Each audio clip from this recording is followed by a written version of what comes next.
सुबह सुबह की सबसे बड़ी काम की खबरें जो आपको तुरंत जान लेनी चाहिए।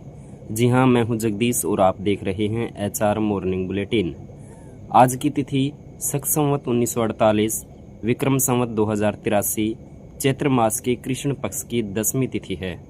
चलिए शुरू करते हैं आज की सबसे इम्पोर्टेंट हेडलाइंस। चांदी 999 रुपये बढ़कर 2,52,000 रुपये प्रति किलो और सोना बिस्किट 1,55,800 रुपये प्रति 10 ग्राम पर पहुंच गया।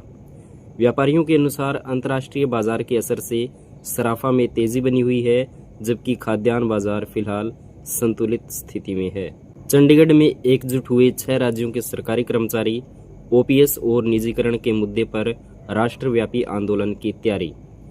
चंडीगढ़ में अखिल भारतीय राज्य सरकारी कर्मचारी महासंघ ने एक प्रशिक्षण शिविर आयोजित किया। इसमें हरियाणा, पंजाब सहित कई राज्यों के कार्यकर्ताओं ने भाग लिया और पुरानी पेंशन योजना, OPS बहाली, संविदा कर्मचारियों के नियमितीकरण, खाली पदों को भरने तथा निजीकरण रोकने की मांग की। हरियाणा में व्यापारियों को मिलेगा बीमा योजना का लाभ।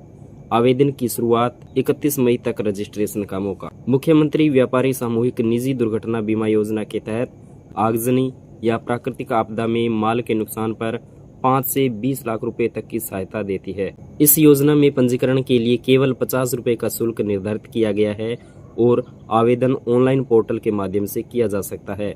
मुख्यमंत्री व्यापारी क्षतिपूर्ति योजना के तहत आगजनी या प्राकृतिक आपदा के कारण किसी व्यापारी के माल या स्टॉक का नुकसान होने पर आर्थिक सहायता प्रदान की जाती है।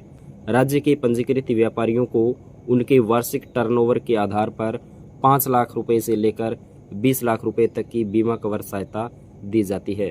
हरियाणा में हजारों गरीब परिवारों को मिलेगा मकान।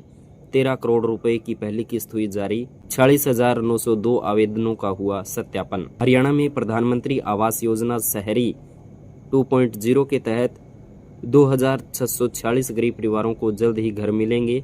मुख्य सचिव अनुराग रस्तोगी की अध्यक्षता में हुई बैठक में 60 शहरी स्थानीय निकायों में परियोजनाओं को मंजूरी दी गई। किसानों को वापस मिलेगी ट्यूबवेल के लिए ली गई जमीन। हरियाणा सरकार का बड़ा फैसला। हरियाणा सरकार उन जमीनों को किसानों को वापस करने की तैयारी में है जो पहले सरकारी ट्यूबवेल लगाने के लिए ली गई थी, लेकिन अब उपयोग में नहीं है। मुख्यमंत्री नायब सिंह सैनी की घोषणा के बाद सिंचाई और पंचायत विभाग सर्वे करेगा। जिन गांवों में किसानों से सरकारी ट्यूबवेल लगाने के लिए पहले ली गई थी पर उसका उपयोग मौजूद समय में नहीं हो रहा, सरकार भू मालिक का जमीन वापस करने की तैयारी कर रही है। भू मालिक को जमीन कलेक्टरेट रकम लेने के बाद हस्तांतरित करेगी। प्रदेश सरकार के निर्देश पर सिंचाई विभाग तथा पंचायत विभाग की टीम इसका सर्वे कर लिस्ट बनाकर सरकार को भेजेगी। मानेसर के श्रमिकों की रिहाई को लेकर 16 अप्रैल को पूरे हरियाणा में होगा प्रदर्शन। 55 मजदूर किए गए थे गिरफ्तार। मानेसर के श्रमिकों की रिहाई को लेकर 16 अप्रैल को पूरे हरियाणा में होगा प्रदर्शन। 55 मजदूर किए गए थे गिरफ्तार। सीटू ने मानेसर में श्रमिक आंदोलन पर पुलिस कार्रवाई के विरोध में 16 अप्रैल को प्रदेश व्यापी प्रदर्शन की घोषणा की है। संगठन 55 मजदूरों की बिना शर्त रिहाई, झूठे मुकदमे रद्द करने और न्यूनतम मजदूरी लागू करने की मांग कर रहा है। गुरुग्राम में दमकल कर्मियों की हड़ताल 7वें दिन भी है जारी। पूर्व सांसद राज बब्बर ने दिया समर्थन। गुरुग्राम में दमकल कर्मचारियों की हड़ताल 7वें दिन भी जारी रही। कर्मचारियों ने फरीदाबाद में आग बुझाते समय जान गंवाने वाले 2 दमकल कर्मियों के परिवारों के लिए 1-1 करोड़ रुपए मुआवजे और सरकारी नौकरी की मांग की।